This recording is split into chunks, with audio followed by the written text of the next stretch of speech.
الحمد لله نحمده ونستعينه ونستغفره ونؤمن به ونتوكل عليه ونعوذ بالله من شرور أنفسنا ومن سيئات أعمالنا من يهد الله فلا مضل له ومن يضلل فلا هادي له أشهد أن لا إله إلا الله وحده لا شريك له وأشهد أن سيدنا ونبينا ومولانا محمدا عبده ورسوله أرسله ربه بالحق بشيرا ونذيرا وداعيا إلى الله بإذنه وسراجا منيرا صلى الله تعالى عليه وعلى آله وصحبه وبارك وسلم تسليما كثيرا أما بعد فأعوذ بالله من الشيطان الرجيم بسم الله الرحمن الرحيم ومن أعرض عن ذكري فإن له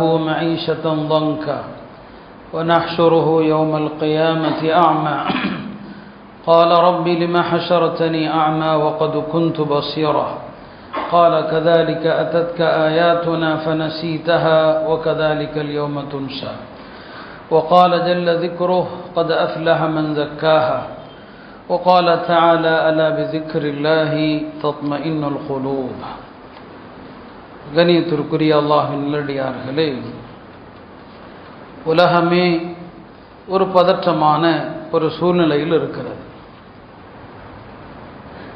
ஒரு போர் சூழ்நிலை, போர்க்கால ஒரு சூழ்நிலையை நாம் இப்போது பார்த்து கொண்டிருக்கிறோம். இனி வரக்கூடிய காலங்கள் எல்லாமே உலகம் முழுக்க சண்டைகளும் சச்சரவுகளுமான ஒரு காலகட்டம்தான். கியாமத் என்பது திடீரென்று வரும் என்பது திருமறை பல வசனங்களில் சொல்கிறது. லா தஅதீக்கும் இல்லா பக்தா. கியாமத் உலக அழிவு நாள் திடீரென்று தான் வரும். கியாமத் எப்படி திடீரென்று வருமோ அதே போலத்தான் கியாமத்துடைய அடையாளங்களும் திடீரென்று தான் வரும். கியாமத்துடைய 10 அடையாளங்களில் ஒன்று, உலகம் முழுக்க சண்டைகளும் போர்களும் பரவிக்கொண்டே தான் இருக்கும். 2 வாரத்துக்கு முன்னால் எந்த போர் சூழ்நிலையும் இல்லை. இப்போ பார்த்தீங்கன்னா போர் சூழ்நிலைகள் உருவாகுது, உலக போர்கள். இனி வரக்கூடிய காலங்கள் மலாஹிம் என்ற ஹதீஸில் வருது. உலகம் முழுக்க போர்கள். என்ன காரணம் தெரியாது, எங்கு பார்த்தாலும் கொலைகள் தான். லா எதிரில் காத்தில் ஃபீமா கதல் வலல் மக்தூலு ஃபீமா குத்தில். கொலை செய்தவனுக்கு தெரியாது ஏன் கொலை செய்தேன் என்று தெரியாது, கொல்லப்பட்டவனுக்கும் தெரியாது தாம் ஏன் கொல்லப்பட்டோம் என்று தெரியாது. அப்படியான ஒரு சூழல் வரும். ஹதீஸிலே அதற்கு நபி ஸல்லல்லாஹு அலைஹி வஸல்லம் அவர்கள் ஹர்ஜ் என்று சொன்னாங்க. ஹர்ஜ்னா ஒரு பெரிய குழப்பம். அத்தகைய குழப்பங்கள் தான் இனி வரும். நான் இங்கே அரசியலுக்குள் போக விரும்பல இல்லையா, அது இப்போதைய சூழ்நிலைக்கு நல்லதும் அல்ல. நாம் எல்லோருமே சற்று அமைதியோடும் பொறுமையோடும் இருக்க வேண்டிய ஒரு காலம் இது. ஆக இது உலகம் முழுக்க இப்படித்தான் நடக்கும். சற்று யோசித்து பாருங்கள். இப்போ 2 எல்லையிலுமே இரு தரப்புமே தாக்குதலில் ஈடுபட்டு கொண்டிருக்கிறது. 2 நாட்டினுடைய எல்லையிலும் போன மாதம் வரைக்கும் யாரும் யுத்தம் நடக்கும் நினச்சிருப்பாங்களா? நினச்சிருக்க மாட்டாங்க. போன மாதம் எத்தனை பேர் புதுசாக வீடு கட்டினாங்களோ தெரியாது, எத்தனை பேர் புதுசாக வியாபாரம் ஆரம்பித்தாங்களோ தெரியாது. இன்னைக்கு அதில் எத்தனை பேருடைய கட்டடங்கள் தகர்ந்து தரையோடு தரையாக தரைமட்டமானது தெரியாது. யோசிச்சு பாருங்க, நம்மளும் வீடு கட்டுறதுல எவ்வளவு ஆர்வத்தோடு ஆசையோடு இருக்கிறோம். இப்படியெல்லாம் நடக்கும்னு சொன்னால் என்றைக்குமே நாம் நம்ப மாட்டோம். பயமுறுத்துறதே வேலைன்னு சொல்லி. எங்கேயும் எப்போதும் இனி இப்படி நடக்கலாம். கியாமத்துக்கு முன் இது போன்ற நிலைகள் என்பது உலகம் முழுவதும் இப்படித்தான் இனி நடக்கும் அப்படிங்கிறத ஹதீஸில் நபி ஸல்லல்லாஹு அலைஹி வஸல்லம் சொல்லிட்டாங்க. இந்த குழப்பங்கள் குறித்து எச்சரிக்கை செய்வதன் நோக்கமே என்னன்னு சொன்னால், முஸ்லிம்கள் அப்படி வரக்கூடிய காலத்தில் ரொம்ப பீதி அடைய மாட்டாங்க. சரி, இதெல்லாம் உலகத்தில் நடக்கும் என்று நம்முடைய நபி ஸல்லல்லாஹு அலைஹி வஸல்லம் அவர்கள் நமக்கு ஏற்கனவே முன்னறிவிப்பு செய்த விஷயங்கள் தான் என்று சமாதானம் அடைவாங்க. அதனால எந்த ஒரு தொலைக்காட்சி எடுத்தாலும், எந்த ஊடகத்திற்கு போனாலும் முழுக்க முழுக்க போர் சம்பந்தப்பட்ட தாக்குதல் சம்பந்தப்பட்ட நிகழ்வுகளும் செய்திகளுமா தான் இருக்குது. இதை பார்க்குறவனுக்கு மனசில் நிம்மதி இருக்குமா சொல்லுங்க பார்க்கலாம். ஏற்கனவே பல பிரச்சனைகள் இருக்கிறோம் இல்லையா? பல பேருக்கு கடன் பிரச்சனை, பல பேருக்கு வியாபார ரீதியான பிரச்சனை, பலருக்கு குடும்ப ரீதியான பிரச்சனை. இத்தகைய பிரச்சனைகளில் 2 நாடுகளுடைய சண்டை, அதுவும் நாம் இருக்கிற நாடு, இன்னொன்று பக்கத்து நாடு. ரெண்டு நாடுகளுக்கு இடையிலான சண்டை, அதுலேயும் பார்த்தீங்கன்னா இந்த ஊடகங்கள் அப்பப்போ பயமுறுத்தும், அடுத்து வரப்போகுது சென்னை நோக்கி தான் சொல்லி. சென்னைக்கு வந்தால் நமக்கும் வந்த மாதிரி தான் இல்லையா? இப்போ என்ன இப்படியான செய்திகள் தான். இந்த நேரத்தில் ஏற்கனவே நிம்மதி இழந்திருக்கிற ஒரு நேரத்தில் நாம் நம்முடைய உள்ளத்தை சீராக்குவது, உள்ளத்தை பண்படுத்துவது எப்படி? நம்ம உள்ளம் சரியாக இருந்துச்சுன்னு வைங்களேன், உலகத்தில் நடக்கிற எந்த நிகழ்வும் உங்களுக்கு கவலையை தராது. நம்முடைய உள்ளத்தை நம்ம பண்படுத்திட்டோம்னு சொன்னால் வறுமையிலும் அவர் சந்தோஷமாக இருப்பார். உள்ளத்தை சீராக்கிட்டோம்னு சொன்னால் அவர் மீது யார் என்ன விமர்சனங்கள் குறைகள் சொன்னாலும் அவர் நிம்மதியாக இருப்பார். நம்முடைய உள்ளத்தை சரியாக்கிட்டோம்னு சொன்னால் என்னதான் யுத்தங்கள் போர்கள் உலகம் முழுக்க பிரச்சனைகள் உள்ள நிம்மதியாக இருக்கும்.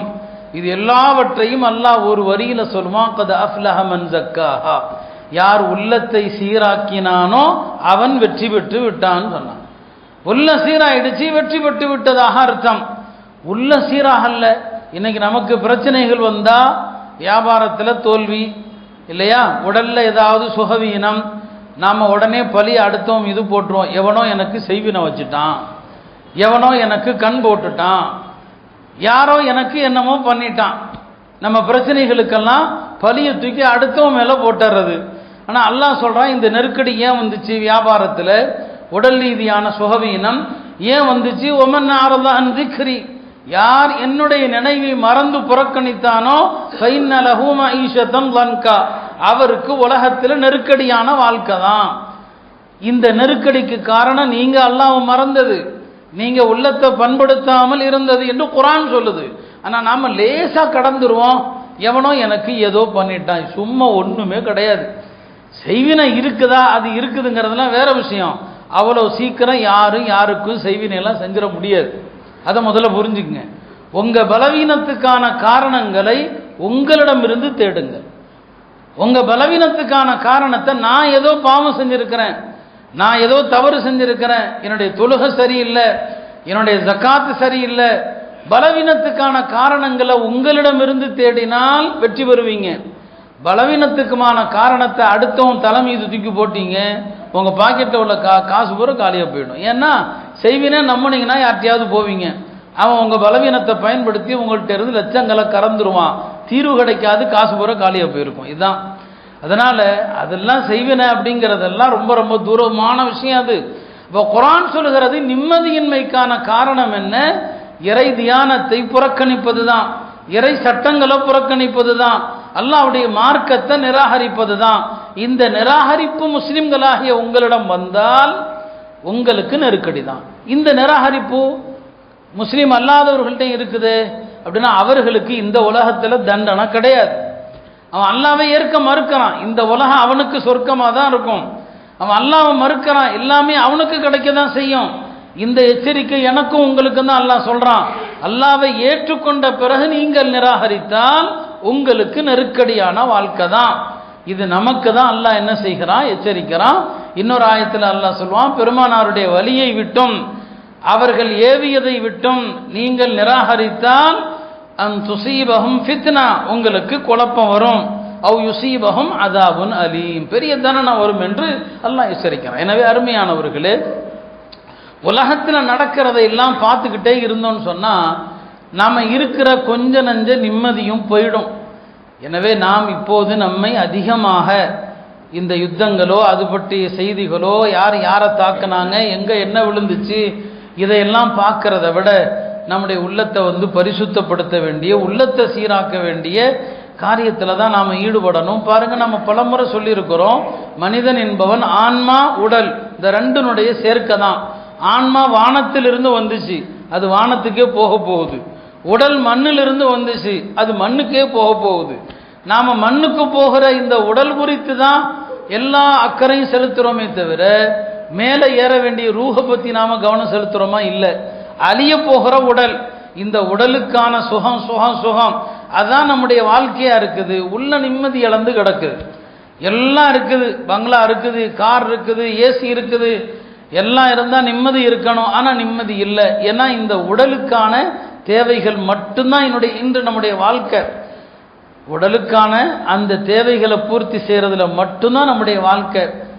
பாருங்க, உடலுக்கான தேவையை மட்டுமே பூர்த்தி செஞ்சால் நிம்மதி இருக்காது. சமீபத்தில் 2 நாட்களுக்கு முன்னால் ஒரு பெரிய உலகளாவிய ஒரு நகைக்கடை ஓனர் தற்கொலை பண்ணிக்கிட்டான். ஜோசாலுக்காஸுடைய நிறுவனத்தினுடைய ஓனர். என்ன அவன்கிட்ட என்ன இல்லாமல் இருக்குது? அப்போ உலகத்தினுடைய எல்லாம் இருக்குது இல்லையா? மனிதன் ஆன்மாவை யார் அழித்து விட்டானோ வகத் ஹாப மன் தஸ்ஸாஹா, இந்த ஆன்மாவை அழித்தவன் பெரிய நஷ்டத்திற்குரியவன் என்று திருமறை எச்சரிக்கை செய்கிறது. முஸ்லிம்களாகி நமக்கும் அதுதான். அதனால நம்முடைய கவனங்கள் எல்லாமே இந்த ஆன்மாவை பரிசுத்தப்படுத்துவது. ஆன்மாவை பரிசுத்தப்படுத்துவதில் என்ன அமல் நாம செய்யணும்? எல்லேரமும் அல்லாஹ்வுடைய திக்ர் தான், தியானம் தான். மார்க்கத்தில் திக்ர் என்பது இல்லாத நிலையே கிடையாது. நீங்கள் ஹதீஸுடைய கிதாபுகளும் சரி, உலமாக்கள் திக்ரை பற்றி தனித்தனி கிதாபுகள் நூல்கள் எழுதியிருப்பான். இந்த திக்ருடைய நிலை இல்லாத ஒன்று மார்க்கத்தில் இல்லவே இல்லைங்க. தூங்க போனால் திக்ர் இருக்குது, எழுந்தா திக்ர் இருக்குது, ஒரு நோயாளியை பார்த்தா திக்ர் இருக்குது. அவ்வளவு ஏன், சில விலங்குகளுடைய சத்தத்தை கேட்டால் திக்ர் இருக்குது, நாய் குறைச்சா திக்ர் இருக்குது, சரிங்களா? அதுக்கு ஒரு திக்ர் உண்டு. கழுதை கனைத்தால் அதற்கு ஒரு திக்ர் இருக்கிறது. கோழிக்கு சேவல் கூவினால் அதற்கு ஒரு திக்ர் இருக்கிறது. திக்ர் இல்லாத நிலை அப்படிங்கிறது மார்க்கத்தில் அப்படி ஒரு நிலையை நீங்கள் காட்டவே முடியாது. வீட்டுக்குள்ளே போகும்போது திக்ர் இருக்குது, வெளியே வந்தால் திக்ர் இருக்குது, எல்லாமே திக்ர் தான். எல்லா வணக்கங்களுடைய முத்திரை பாருங்க, திக்ர் தான். தொழுகை எடுத்துக்கங்க, தொழுகை முழுவதையும் ஆக்கிரமித்திருப்பது என்ன? திக்ர் தான். நீங்கள் தக்பீரை கட்டினதும் சுபஹானக்கல்லாஹும்ம தான். அதான் என்னங்க, அதை கொண்டு தான் நீங்கள் தொழுகையை ஆரம்பிக்கிறீங்க. ருக்குவுக்கு போனால் திக்ர், மேலே வந்தால் திக்ர், சஜிதாவுக்கு போனால் திக்ர். ஆக தொழுகையினுடைய பெரும்பகுதியை ஆக்கிரமித்திருப்பது திக்ர் தான். அதனால தான் தொழுகைக்கே குர்ஆன் திக்ருன்னு சொல்லுது. வாக்கிமி ஸலாத்த லிதிக்ரி என்று அல்லாஹ் சொல்கிறான். எல்லா இடங்களிலும் திக்ர் தான். ஒது செய்கிறோம், ஒது செஞ்சு முடிச்சா திக்ர் தான். ஹதீஸில் பல திக்ருகள் வருகிறது ஒது செய்து முடித்த பிறகு. அதில் ஒரு திக்ர் தான் நபி ஸல்லல்லாஹு அலைஹி வஸல்லம் சொன்னாங்க, ஒது செய்த பிறகு சுப்ஹானக்கல்லாஹும்ம வ பிஹம்திக் அஷ்ஹது அல்லா இலாஹ இல்லா அன்த வஹ்தக லா ஷரீக லக் அஸ்தக்ஃபிருக வ அத்தூபு இலைக். இந்த துஆ ஒருத்தன் ஓதிட்டான்னு சொன்னால் அல்லாஹ் அதை என்ன செய்கிறான்? ஒரு சீட்டில் எழுதி முத்திரையிட்டுறான். அதனுடைய நன்மை இவன் என்ன செஞ்சாலும் முடியாது, அப்படியே தான் இருக்கும்.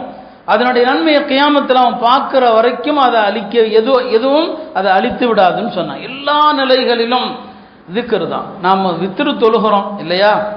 எல்லாருமே பேணுதலாக தொழுகிறோம். வித்ரு தொழுது முடித்ததும் என்னென்ன சுன்னத்து இருக்குது நமக்கு தெரியுமா? நபி ஸல்லல்லாஹு அலைஹி வஸல்லம் வித்ர முடித்ததும் என்ன செய்வாங்க?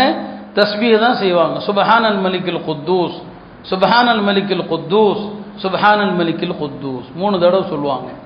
தாரகுத்னியில் கூடுதலாக இப்படியும் வருகிறது. நபி ஸல்லல்லாஹு அலைஹி வஸல்லம் 3 முறை வித்ர் சலாம் கொடுத்த பிறகு சுப்ஹானல் மலிக்கில் குத்தூஸ் என்று சொல்லிவிட்டு ரப்புல் மலாயிகத்தி ஒரு ரூஹுன்னு சொல்லுவாங்க. அதில் 3வது முறை சத்தத்தை உயர்த்தி சொல்லுவாங்க. சஹாபாக்கள் பெருமானார் ஸல்லல்லாஹு அலைஹி வஸல்லம் உடைய ஒவ்வொரு சிறிய பெரிய நடவடிக்கைகளையும் கவனிக்கிறாங்க. என்ன ஓதுறாங்கன்னு கவனிக்கிறாங்க, எத்தனை தடவை சொல்றாங்கன்னு கவனிக்கிறாங்க, சத்தமா சொல்றாங்களா மெதுவா சொல்றாங்களா கவனிக்கிறாங்க. முதல் 2 தடவை கொஞ்சம் மெதுவா சொல்லுவாங்க, 3வது தடவை எல்லாருக்கும் கேட்குற மாதிரி சுப்ஹானல் மலிக்கில் குத்தூஸ் ரப்புல் மலாயிகத்தி ஒரு ரூஹ்.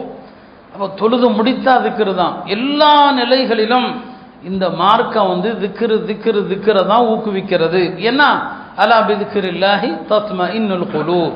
இந்த திக்ரை கொண்டு தான் உள்ளங்கள் அமைதி அடைகிறது, உள்ள சாந்தம் அடைகிறது. அருமையானவர்களே, திக்ருடைய பலன்கள் என்ன? முதலாவது பலன் என்ன? திக்ர் என்பது ஹிஸ்னுன் ஹசீனுன், உங்களை ஷைத்தானிடமிருந்து பாதுகாக்கிற கோட்டை, அரண். திக்ரு ஷைத்தானிடம். திக்ர் செஞ்சீங்கன்னா எந்த சூனியமும் எந்த கந்திஷ்டியும் உங்களை ஒன்றுமே செய்யாது. 2வது என்ன? திக்ர் செஞ்சீங்கன்னா மனிதர்கள்ட்ட இருந்து, உலகத்தில் ஜீவராசிகள்கிட்ட இருந்து அல்லாஹ் உங்களை பாதுகாக்கிறான். திக்ர் செஞ்சீங்கன்னு சொன்னால் ஹஜ்ரத் அனஸ் ரலியல்லாஹு அவர்கள் பெருமானாருடைய பணிவிடையாளர். அவங்க ஹஜ்ஜாஜ் இப்னு யூசுஃபுடைய காலத்தில் வாழ்ந்தாங்க. ஹஜ்ஜாஜ் இப்னு யூசுஃப் இஸ்லாமிய அரசர்களில் ஆகப்பெரிய அநியாயக்கார அரசன். எந்த அளவுக்கு அவனுடைய அநியாயத்தை உலமாக்கள் சொல்லுவாங்கன்னா, எல்லா முஸ்லிம்கள் செய்த பாவத்தை ஒரு தட்டிலையும் ஹஜ்ஜாஜ் இப்னு யூசுஃப்ங்கிற அந்த அநியாயக்காரன் செய்த அநியாயத்தை ஒரு தட்டிலையும் வச்சா அத்தனை முஸ்லிம்களுடைய அந்த பாவத்தட்டு இருக்கு இல்லையா, அதனுடைய கணம் குறைஞ்சிரும். ஹஜ்ஜாஜினுடைய பாவத்தட்டு கூடி போயிருமா. அப்போ அவன் எவ்வளோ பெரிய அநியாயக்காரனாக இருப்பான் யோசிச்சு பாருங்க, எவ்வளோ பெரிய வாலிமா இருப்பான். அந்த அநியாயக்காரன் ஒரு நாள் எதற்கோ ஹதரத் அனஸ் அவர்களை கூப்பிட விட்டான், அழைச்சிட்டான் வாப்பான்னு சொல்லி. ஹதரத் அனஸும் வந்தாங்க. அப்போ ஹதரத் அனஸ் அவன் எதுக்காக கூப்பிட்டானோ அது வேறு விஷயம். அந்த நேரத்தில் அவனுக்கு முன்னால ஒரு குதிரை ஒன்று கொண்டு வரப்பட்டது, ரொம்ப பிரம்மாண்டமான ஒரு குதிரை. ஹஜ்ஜாஜ் இப்னு யூசுஃப் ஹதரத் அனஸ் அவர்களை பார்த்து சொன்னா, பாத்தியா என் குதிரைய, இந்த குதிரையினுடைய பிரம்மாண்டம் எப்படி இருக்கு பாத்தியான்னு கேட்குறான். இந்த மாதிரி குதிரை நபிசுல்லாஹ் அவங்கள்ட்ட கூட இருந்ததில்லை அப்படின்னு சொல்றான். அப்போ ஹதரத் அனஸ் அவர்களுக்கு கோபம் வந்துருச்சு. அனஸ் சொன்னாங்க, என்னுடைய நபி இடத்துல எல்லாமே இருந்துச்சுப்பா, அவங்கள்ட்ட இல்லாத எதுவுமே இல்லை, எல்லாம் வச்சிருந்தாங்க. அவங்க சொன்னாங்க குதிரை வளர்க்குறவன் 3 விதமா இருப்பான்னு சொன்னாங்க. ஒரு ஹதீஸை சொல்றான், குதிரை வளர்க்குறவன் 3 விதமா இருப்பான். ஒருத்தன் யாரு, அந்த குதிரையை நல்ல வழியில் செல்வதற்காக வேண்டி குதிரை வளர்ப்பான். நல்ல வழியில் செல்வதற்கு யார் குதிரை வளர்க்கிறானோ அவனுக்கு அந்த குதிரை அதனுடைய சாணத்துக்கும் நன்மை உண்டு, அந்த குதிரையினுடைய சிறுநீருக்கும் நன்மை உண்டு, அந்த குதிரையினுடைய முடிகள் எத்தனை இருக்குதோ அத்தனைக்கும் நன்மை உண்டு. இது நன்மைக்காண்டி குதிரை வளர்க்கிறவன். 2வது நபர் யாரு, ஒருத்தன் குதிரை வளர்க்கிறான், அதிலிருந்து கிடைக்கிற வருமானத்தை கொண்டு போதுமாக்கி கொள்றான், தன்னுடைய ஏழ்மையை மறைக்கிறான், அவனுக்கு அல்லாஹ் அதுல பறக்க செய்வான். குதிரை வளர்க்கிறவர்கள 3வது நபர் யாருன்னா, அவன் பெருமைக்காக பகட்டுக்காக குதிரை வளர்ப்பான், அந்த குதிரை அவனுக்கு நாசம். உன்னுடைய குதிரை 3வது வகைன்னு சொன்னான். நீ குதிரை வளர்க்கிறது தற்பெருமைக்காக ஆணவத்திற்காக 3வது ரகம்னு சொன்னான். இது ஒரு அநியாயக்காரன் சொன்னா எப்படி இருக்கும். அவங்க சொன்னாங்க, அப்போ ஹஜ்ஜாஜ் சொன்னா யார்கிட்ட பேசுறேன்னு தெரியுதா, நான் உன் கழுத்தை வெட்டுவேன்னு சொன்னான். ஆனால் சொன்னாங்க, தெரியும்பா யார்கிட்ட பேசுறேன்னு தெரியும், நீ என்ன செய்வா என்றும் தெரியும், ஆனாலும் நீ என்ன நெருங்க முடியாதுன்னு சொன்னான். நீ என்ன நெருங்க முடியாது, உன்னால் என்ன ஒன்றுமே செய்ய முடியாது. ஏன்னா நபிசுல்லாஹ் எனக்கு ஒரு திக்கரை சொல்லி தந்தாங்க, இந்த திக்கரை சொன்னால் மனித ஜின்னுகள் எல்லாரிடமிருந்து உனக்கு பாதுகாப்புன்னு சொன்னாங்க. நான் அந்த திக்கரை சொல்லிட்டு தான் உன்னை சந்திக்க வந்தேன், நீ என்ன வெட்ட முடியாதுன்னு சொன்னான். அருமையானவர்களே, சொல்ல வந்தது என்ன, திக்கர் என்பது பெரிய பாதுகாப்பு. எல்லா மனிதர்களிடமிருந்தும் விஷ ஜந்துகளிடமிருந்தும் அது பெரிய பாதுகாப்பு. திக்கருடைய 3வது பலன் என்ன, ராஹத்துல் கல்ப், மனதுக்கு நிம்மதியை தரும். திக்கருடைய 4வது பலன் என்ன, அல்லாஹ் உங்களோட இருக்கிறான், அல்லாஹ் உங்களோடு இருக்கிறான். திக்ரு செய்பவர்களோடு நீங்க அல்லாஹ்வை ரொம்ப நெருங்கிடுறீங்க. திக்ருடைய மற்றொரு பலன் என்ன, திக்ரு செய்பவரோடு மலக்குகள் வானவர்கள் எப்போதுமே அவர்களோடு கூட இருக்கிறாங்க. இதெல்லாம் உலகத்துல கிடைக்கிற பலன்கள். மறுமையில கிடைக்கிற பலன் என்ன, மறுமையில கிடைக்கிற பலன் திக்ரு செய்பவருடைய தராசு இருக்கிறது, அதுதான் மிக மிக வெயிட்டாக இருக்கும். மறுமையில தராசில மற்ற எல்லா அமல்களை விட திக்ர் வெயிட்டா இருக்கும். அருமையானவர்களே, குர்ஆனுக்கு பிறகு சிறந்த திக்ர் எது, சுப்ஹானல்லாஹ் தான். அதனாலதான் நபி ஸல்லல்லாஹு அலைஹி வஸல்லம் எல்லா இடங்களிலும் இந்த சுப்ஹானல்லாஹ்ங்கிற வாக்கியத்தை பலவிதமாக சொல்லி தந்திருப்பாங்க. அதை தனியாகவும் சொல்லி தருவாங்க, அதை வேற கலிமாக்களோடு சேர்த்தும் சொல்லி தருவாங்க.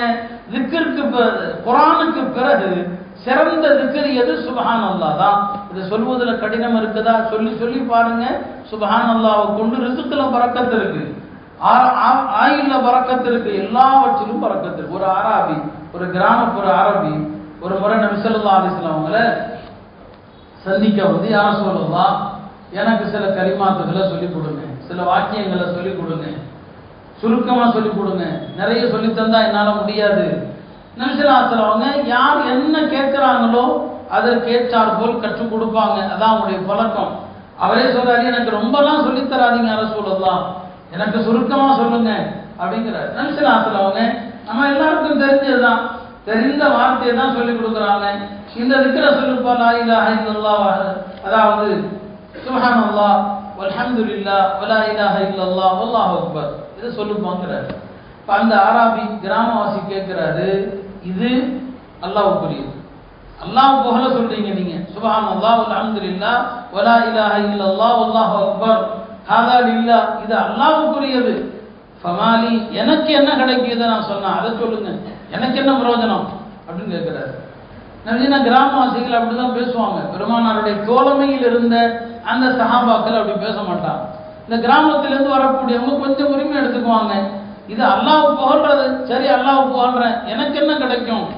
நபி ஸல்லல்லாஹு சொன்னாங்க, இந்த வார்த்தைகள் சுப்ஹானல்லாஹ் வல்ஹம்துலில்லாஹ் வலா இலாஹா இல்லல்லாஹ் வல்லாஹு அக்பர், இதை சொல்லிவிட்டு நீ அல்லாஹ்விடத்துல இதை நீ சொல்லிட்டேன்னு சொன்னா யகூலுல்லாஹ், அல்லாஹ் உன்னை பார்த்து சொல்வான், சல் துஅத்தா, நீ கேள் உனக்கு தரப்படும், கேட்டா உனக்கு தரப்படும். அப்ப அதனால துஆவுக்கு முன்னால நீங்க இந்த வார்த்தைகள் இந்த கலிமாத்துகளை சொல்லி அல்லாஹ்விடம் கேட்டீர்களே ஆனால் அல்லாஹ் உங்களுக்கு தருவான் என்பதை பெருமானார் ஸல்லல்லாஹு அலைஹி சொல்லி கொடுத்தாங்க. எனவேதான் அருமையானவர்களே, எல்லா வணக்கங்களுடைய முத்திரை என்பது திக்ர் தான்.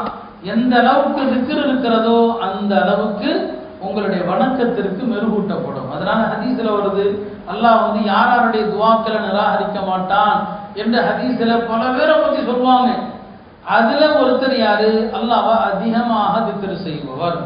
நீங்க அதிக திக்ர் செஞ்சீங்க, உங்களுடைய துஆக்கள் நிராகரிக்கப்படாது. எனவே இந்த காலகட்டம் இருக்குது, மன அமைதி பெற வேண்டிய, மன நிம்மதி இல்லாத குழப்பமான காலகட்டம். மற்ற எந்த காலகட்டத்தையும் விட இது போன்ற காலகட்டங்கள்ல அதிகமாக திக்ர் செய்யணும். உலமாக்கள் இது போன்ற நாடுகளுக்கு இடையில போர்க்களங்கள், ஏன்னா நாடே போர்க்களமாக காட்சியளிக்குது. அல்லாஹ் பாதுகாக்கணும். இந்த யுத்தம் தொடராம எல்லா மக்களுடைய உயிரும் புனிதமானது தான். எல்லா மக்களுடைய உயிரும் நம்ம ஏற்கனவே சொல்லியிருக்கிறோம். இஸ்லாம் அநியாயத்தை ஆதரிப்பது கிடையாது. அப்பாவி மக்களை கொல்வதை ஆதரிப்பது கிடையாது. அப்பாவி மக்களை கொல்வதற்கு இன்றைய பாஷையில தீவிரவாதின்னு சொல்றாங்க. இதற்கு குர்ஆன் ஏற்கனவே வேறொரு பேர் வச்சிருக்கு, மஹாரிப். பூமியில யாரெல்லாம் குழப்பம் விளைவிக்கிறானோ அவனுக்கு குர்ஆன் சூட்டுகிற பெயர் என்ன? முஹாரிப். அவன் வன்முறையாளன். நம்ம சொன்ன ஒரு வன்முறையாளனை இஸ்லாம் சொல்லக்கூடிய தீர்வுப்படி பார்த்தா மக்களுக்கு முன்னால நிறுத்தி அவனை கொல்லணும். அதை இந்த மார்க்கம் ஒருபோதும் ஏற்றுக்கொள்வது கிடையாது. எனவே அவர்கள் யாரு? அவங்க தண்டிக்கப்படணும். அதுல மாற்று கருத்து இல்லை.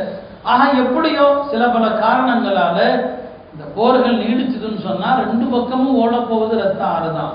நாம் அல்லாஹ்விடம் கேட்பதெல்லாம், அல்லாஹ் இது போன்ற யுத்தங்கள் உலகத்துல எங்கும் நடைபெறாம ஆஃபியத்தான வாழ்க்கையை எல்லா மக்களுக்கும் கொடு என்பதுதான் நம்முடைய துவாவை தவிர, அந்த ஒரு துவா நம்ம அல்லாஹ்ட்ட ஏற்றுக்கொள்ளப்படணும்னு சொன்னா இந்த நேரத்துல முஸ்லிம்கள் அதிகமா திக்ர் செய்ய வேண்டிய நேரம். ஒரு காலகட்டத்தில் ஜஸாயர் அந்த பகுதி அரபு நாட்டினுடைய ஒரு பகுதி, அங்க யுத்தங்கள் நடந்து கொண்டிருந்த காலகட்டத்தில் அந்த நேரத்திலையும் சில அல்லாஹ்வுடைய நல்லடியார்கள் அவங்க பள்ளியில உட்கார்ந்து நிம்மதியா பாடம் நடத்திட்டு இருக்கிறாங்க மாணவர்களுக்கு. அந்த நேரத்தில் மாணவர்கள் சில பேர் கேட்டாங்க, ஹஜ்ரத் உங்களால இந்த நேரத்துல எப்படி நிம்மதியா பாடம் நடத்த முடியுது? பக்கத்துல குண்டு விழுது, நமக்கு சத்தம் கேட்குது. அந்த குண்டு இந்த பள்ளியிலையும் விழலாம், கொஞ்ச நேரத்துல உங்க மேலையும் விழலாம்.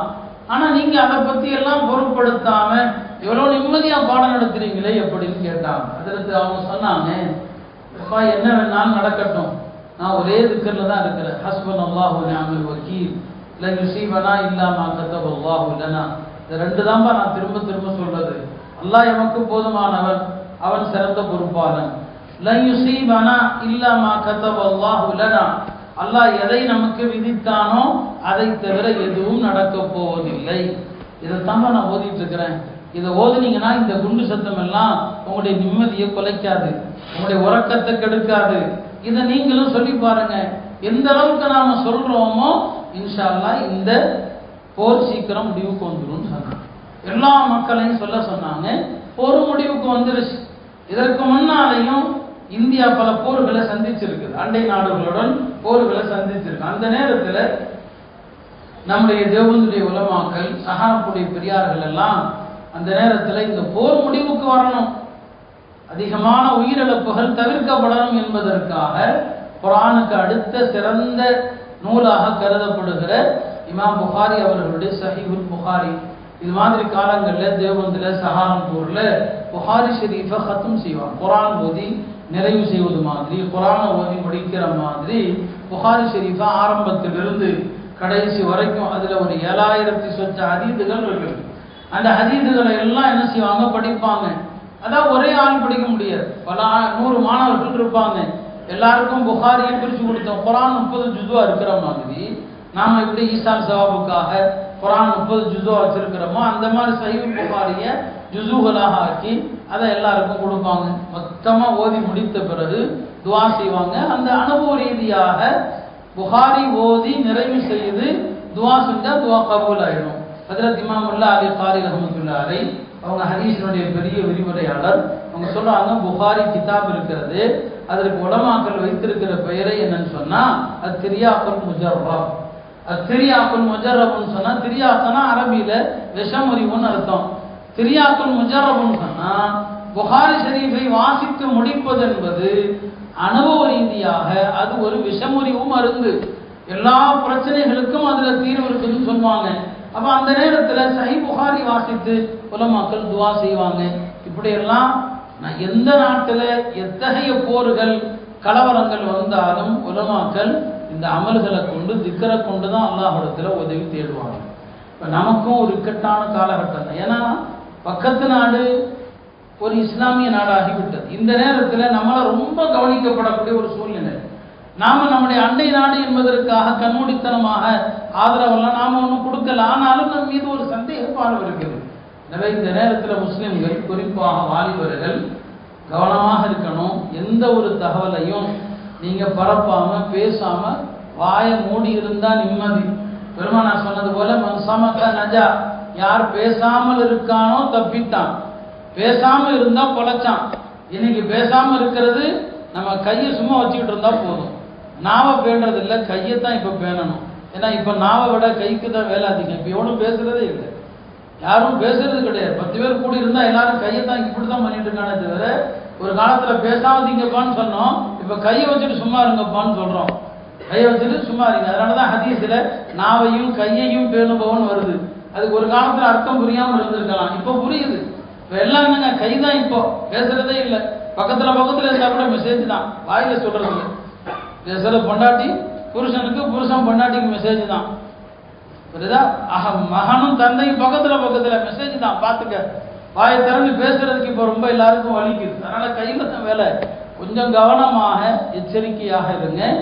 இந்த விஷயங்கள் எதையுமே நீங்க பரப்பாதீங்க. எந்த விதமான கமெண்ட்ஸும் கொடுக்காதீங்க. எந்த கமெண்ட்ஸும் வேண்டாம். அமைதியா இருங்க. அல்லாஹ்விடத்துல துவா செய்யுங்க. அல்லாஹ் தஆலா 2 நாட்டு மக்களையும் பாதுகாக்கட்டும். நம்முடைய அண்டை நாடுகளுடனான உறவை அல்லாஹ் நேசமாக ஆக்கட்டும். வெறுப்பு, பகை அல்லாஹ் தஆலா நீக்கட்டும். இந்த வெறுப்பு தான் இன்னைக்கு என்னங்க நடக்குது. அதனால அல்லாஹ் தஆலா இத்தகைய வெறுப்பை எல்லாம் நீக்கி எல்லா மக்களும் அமைதியாக ஆரோக்கியமாக வாழ்வதற்கு அல்லாஹ் தௌஃபீக் செய்வானாக. எனவே நம்மால் ஆண்ட எவ்வளவு திக்ர்கள், எவ்வளவு குர்ஆன் திலாவத்துகள் முடியுமோ, பெருமானார் ஸல்லல்லாஹு அலைஹி வஸல்லம் அவர்கள் மீது எவ்வளவு ஸலவாத்துகள் கூற முடியுமோ அத்தகைய அமல்கள் செய்து அல்லாஹ்விடத்தில் இந்த போர் நீடிக்காம, இந்த யுத்தம் தொடராமல் இருக்க அல்லாஹ்விடத்தில் துவா செய்வோம். இந்த யுத்தம் தொடர்ந்தா பல்வேறு பாதிப்புகள் எல்லாருக்கும் வரலாம். வெற்றி தோல்வி ஒரு பக்கம், பொருளாதார நெருக்கடி வரலாம், வேலையில்லா திண்டாட்டம் வரலாம், பல வகையான இடர்பாடுகள் எல்லாருக்கும் இருக்கதான் செய்யுது. எல்லாருமே பாதிக்கப்படும். மதங்களை கடந்து பாதிப்புகள் இருக்கிறது. எல்லாம் அல்லாஹ் இத்தகைய சூழ்நிலைகள் ஏற்படாமல் நமது நாட்டையும் எல்லா நாடுகளையும் பாதுகாப்பானாக. இது போன்ற ஆபத்துகளை நீ வராமல் அல்லாஹ் தடுத்து நிறுத்துவானாக. அல்ஹம்துலில்லாஹ்.